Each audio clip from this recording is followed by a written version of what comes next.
Hi, it's me again, with the hat. I wear the hat for all my adventures.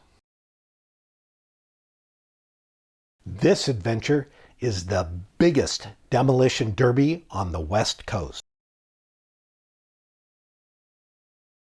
This happens at the Northwest Washington Fair in Lyndon, Washington.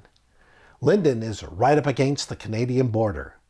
So if you're driving at night, you better pay attention, or you may end up talking with a Canadian border guard. The fair is a big county fair with all the traditional county fair stuff. I love county fairs. There are amusement rides.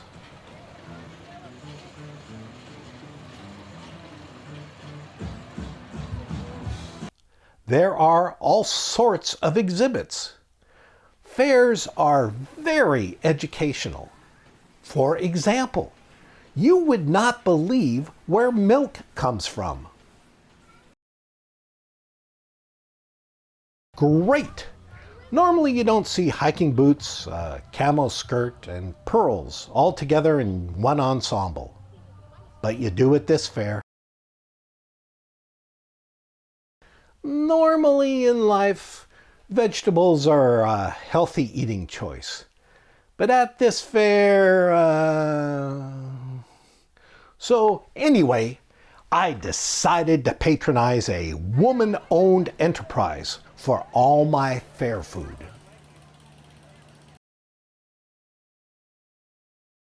Massive wildfire smoke was in the air.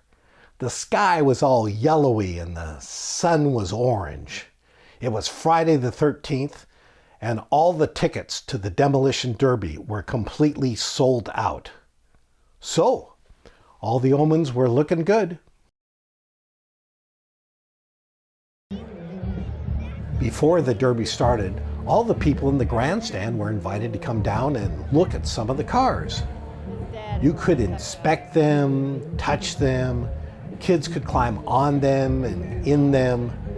People were even given markers to write on the cars. This really doesn't happen a lot in other motorsports like, say, Formula F1 events. The cars were covered with paid sponsor names. It is possible that with all the people on the track and all the markers, some other names may have been added to the cars.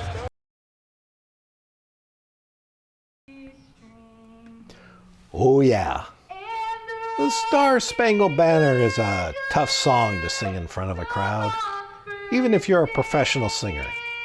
So if you're a junior from the local high school singing through a really so-so sound system, there are going to be some occasional clunkers.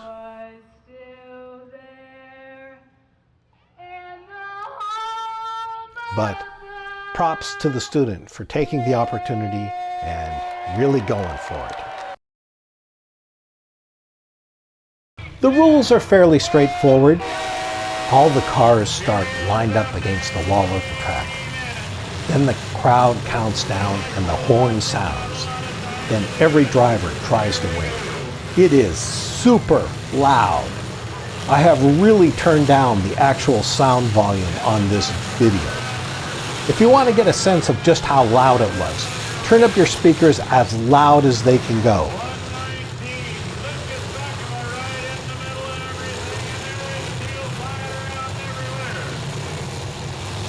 It was louder than that. Everyone entering the stadium gets handed free earplugs. The winner is the driver of the last car running that hits another car.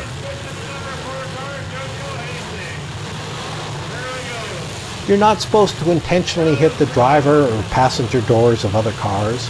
You have to make an aggressive hit at least every 2 minutes or you're out. You are not supposed to intentionally hit cars that are already out. If your car ends up on its side or upside down, you're out. Now, it's okay if your car catches fire 1 or even 2 times during the heat. Stuff happens.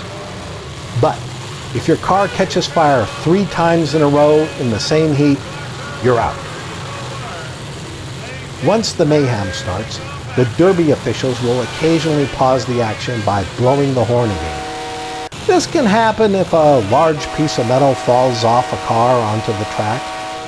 A surprising amount of cars lose their wheels at some point. Wheels on the track are kind of a gray area for pausing the action. Also, the horn will blow to pause the action if someone has a big fire they cannot put out themselves, or if someone needs medical attention. After everything is taken care of, the horn blows again and the mayhem continues. Well, there was about one firefighter or EMT for each car. The firefighters appeared to have a rather relaxed wait-and-see attitude towards cars catching on fire. People are pretty self-reliant in this part of the country, and apparently the firefighters wanted to give each driver a sporting chance of taking care of the fires themselves. Rugged individualism and all that. Injuries, on the other hand, got a lot of immediate attention from the firefighters and EMTs. How safe is the Demolition Derby? None of the drivers were actually carried off the track, but a couple of them did limp off the track with some assistance. Many of the drivers were probably a little sore the next morning. He's breathing, he's talking, he's just a little sore in the rib cage. Imagine that. Let's give a big hand for Richard. Between the heats, all the wrecked cars needed to be dragged off the track to make way for the next bunch of cars in the next heat. This is where the League of Distinguished Gentlemen with Vintage Tractors came into play.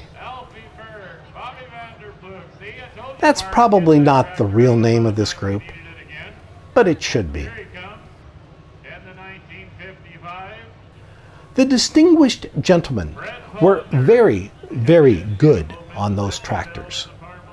I think they had a lot of tractor driving experience. Every once in a while I see something that is either the best idea ever or the worst idea ever. And I cannot really make up my mind which one it is. That's how I view something that I did not even know was possible before this Demolition Derby. You can be a passenger in a car at a Demolition Derby. I repeat, you can be a passenger in a car at a Demolition Derby. The couple in this car were married 3 days before the Derby.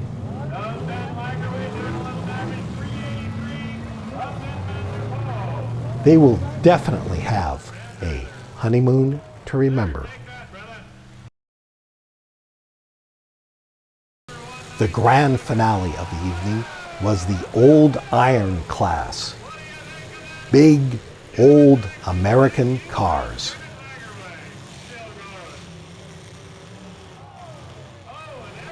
Just an idea, but one way we could do crash and durability ratings for all new car models, put a bunch of similar cars on a Demolition Derby track, blow a horn, and let them have at it against their competitors.